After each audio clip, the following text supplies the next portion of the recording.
From the colonial times, the choice of the GRA for many top government functionaries was because of the serene environment. But all that has changed. Many of them have moved out, bowing to the pressure of commercial impact and infiltration.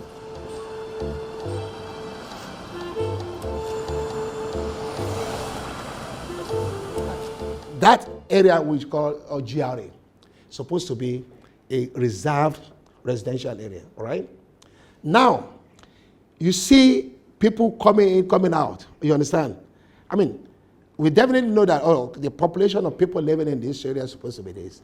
And as you are bringing a big, let's say an hotel here, a 5-star hotel, definitely you see people coming in and going out.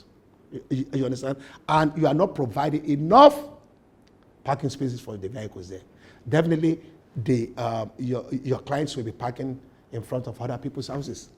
So there's need for you to conduct an impact assessment, traffic impact assessment to be able to provide parking lots for your people, right? And ease traffic in that area. You understand what I'm saying? So look at ShopRite here. If ShopRite did not conduct an EIA and the traffic impact, in front of Secretariat would have been congested. Look at what they now did when a diversion to inside ShopRite. That's part of the traffic impact assessment. A dedicated line. Yeah, you understand? Because they looked at it, look at the volume of the number of people that will be coming on daily basis to that ShopRite. Definitely, it will affect the activities inside Secretariat. You understand? And some other area, some other businesses in the area too. Living in its wake, concerns about security, traffic diversion into the area, commercial motorcycles and tricycles crisscrossing nearly all turns and streets in the reserved area. Security is one of the most important things. And the GRA in the last, I would say, 5 years has actually gone from where you could actually go jogging or go for evening walk to basically people coming in from all over the place. So, you know, we have the security challenges is very, very stressful because a lot of commercial construction going on. So you have a lot of artisans, you have a lot of miscreants, people just loitering, moving around. And with the influx of the commercial vehicles and also the bikes, which we call Okada riders, also has made it very, very tough, especially security-wise. A drive through the Ikeja GRA will only affirm to the testament that its present layout is most definitely a departure from the picture of the founding fathers to a place where the spirit of commerce lives. Those who created Ikeja GRA, Apapa GRA, another government reservation area, of course they had their own vision. It's not as if there were not human beings all over Lagos during that period also. But the reality is that you need some area where, of course, you can be your own showcase for that purpose, and where people can say, okay, we still have areas that people can reckon with, or a reference area. And like you rightly said, what defines that is actually the infrastructure. Is the infrastructure there? If it's not there, of course, it's zero. It's a complete waste of time.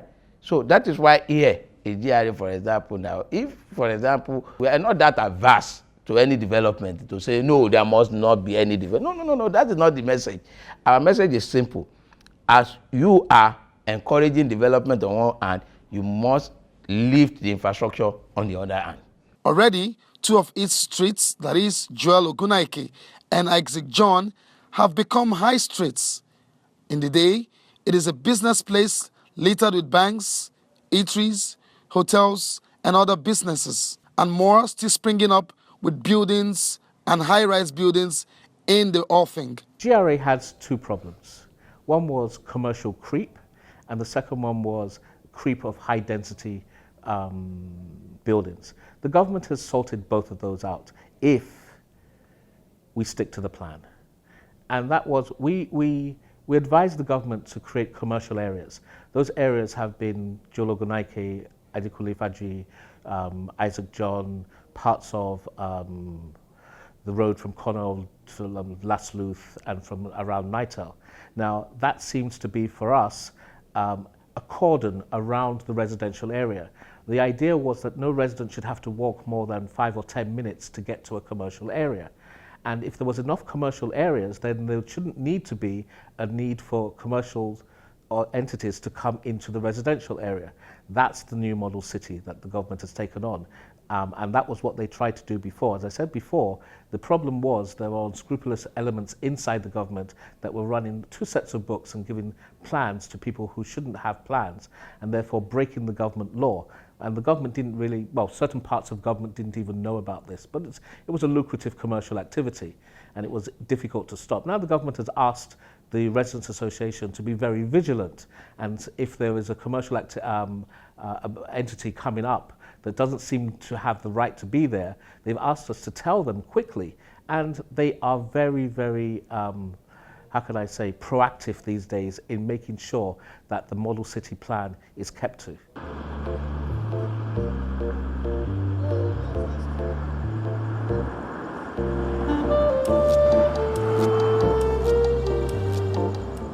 At night, it is a beehive of club activities. GRA is not an estate, so it's not gated.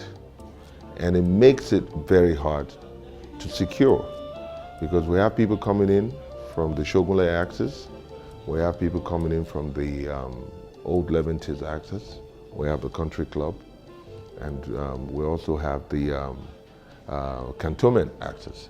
So when you look at the multiple entry points, it's quite tough. So we've been working as an association with the law enforcement agencies, but it's not easy, and it's not getting better. Because what you notice is when it's about 6:30 to 7 p.m., you just see a whole bunch of people coming into the GRA Ikeja, setting up their stores, from selling bread to selling suya. And what that does is that it attracts all kind of characters. Some people might come there for genuine things that want to buy stuff. Then you might also have some criminal elements that can mix with such kind of porous setting. And it's a security problem. And you know, it makes it very hard for you to even go for an evening stroll because you don't know if someone is going to snatch your cell phone or if you know how the kidnapping situation is now. So, you know, security is very tough and it's not getting better. You know, we're working, but it's quite a challenge. Some residents who are still loyal to this place they've known are raising concerns about impact audit. For instance, these pictures were taken by a resident from his living room, an upcoming structure believed to be an eatery. The generator, extractor, and the proposed children play place, which is just a fence away, has become a source of worry as to the impact it will bear on their lifestyle when fully operational. It is very evident, judging from the pace of work from construction zones in the GRA, that this neighborhood may never return to what it used to be.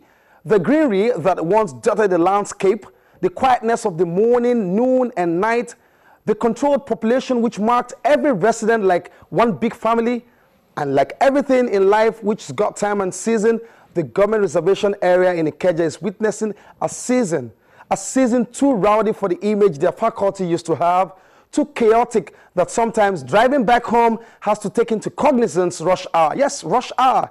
Is it a wit's end? Probably not. What should be of importance is how quickly residents can rally around to coordinate the growth that is on the trajectory of significance. Thanks for watching. Bye for now.